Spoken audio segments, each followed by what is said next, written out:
Það sem við höfum séð að almenningur í Evrópu skynjar það að valdastéttin, skulum við segja, elítan, valdastéttin, hún ekkert að hlusta á almenning og ég sjálfur lærisveinn Adam Smith sem var þeirra skoðunar að hinn alþjóðlega verkaskipting, hún leiddi til verðmætasköpunar og gerði menn ríka og það alveg rétt hjá honum og það þýðir að við viljum leyfa frjálst flæði á vöru og þjónustu yfir landamæri og fjármagni en þýðir það að við eigum að leyfa frjálst flæði á fólki yfir landamæri. Svarið við því bæði já og nei.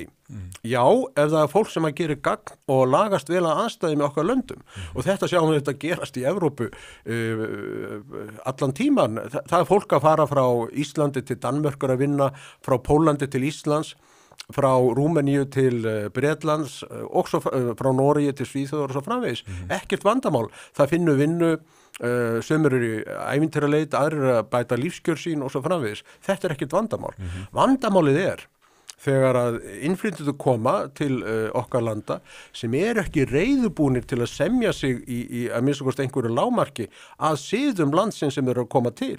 Og ég hef sagt það og í sjónvarpsviðtölum bara mörg á síðan ég bent á það að það væru til hópar sem ættu að gera aufúsugestir hjá okkur þó að ég sé sjálfur hlynntur frelsi manna til að flytjast inn og út úr löndum sem náttúrulega vonlegt. Ég bý hálft árið í erlendis og þá vil ég auðvitað bjóða fólk velkomið hingað. En ég hef bent á það að hóparnir sem við viljum ekki, það eru afbrotamenn, síbrotamenn og við viljum ekki fólk sem bara komið í þeim skilningi, í þeim tilgangi að vera bótaþegar, fara bara á velferðarbætur og vinna ekki neitt. Og við viljum í þriðja lagi ekki fá hingað fólk sem ætlar að reyna að neyða upp á okkur sínum öfgum. Já, nú þurfum við að gera greinamenn á tveimur hópum. Það mjög mikilvægt að gera það til að byrja með. Annað þeir sem hafa þegar öðlast ríkisborgararétt í hinu norrænu löndum, ef ég tala þau sem eina heild, og þeir verða auðvitað að njóta sömu réttinda eins og allir aðrir ríkisborgarar þegar það allir að vera jafnir fyrir lögunum. Síðan það hinir sem ekki eru orðnir ríkisborgarar og þeir sem ekki eru orðnir ríkisborgarar, ef þeir vinna ekki eða ef þeir brjóta af sér, þá á að gera þá burtræka. Það minnst að alveg líka augum uppi. En við skulum þá einbytta okkur eingöngu að ríkisborgarunum.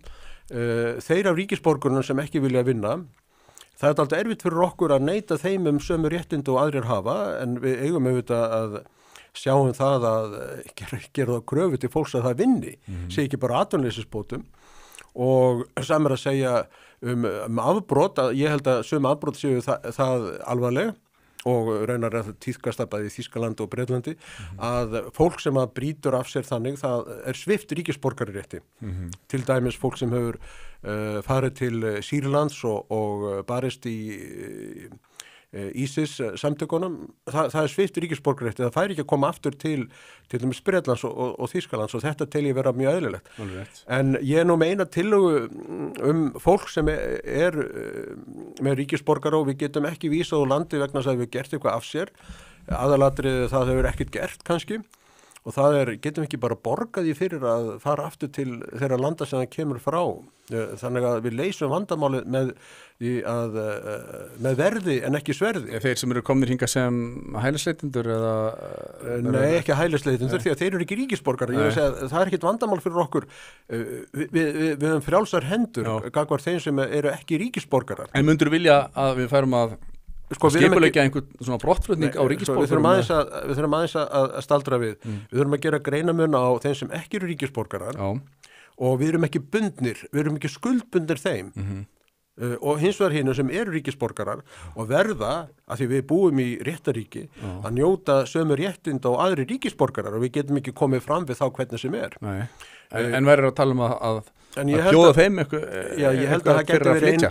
Ég held að það gæti verið ein lausnin í staðin fyrir að þessir hópar séu í útkverfum í málmhaugum eða árósum að þeir séu frekar þá í einhverjum þú ert að tala um í Evrópu, bara ekki endilega á Íslandi, þú ert að tala um að vandinn ekki orðin óviðráðanlegur hér á Íslandi en ég skil ekki fólk að það skuli ekki girða fyrir vandan áður en hann kemur.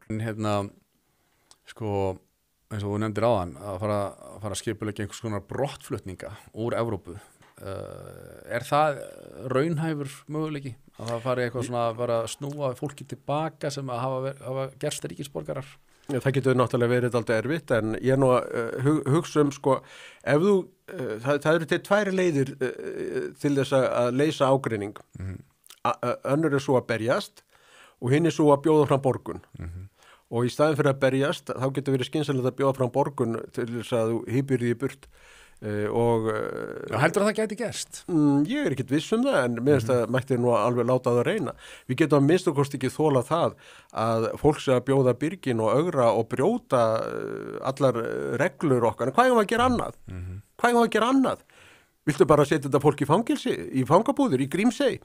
Hérna, þú veist, þú sér, eða viltu bara skjóta það? Þú veist, þær lausnir ekkert frambærilegar. Það verður að gera allt eftir lögmálum réttaríkisins, og það alveg hægt að gera það með miklu meiri festu heldur en þau verið hér á landi.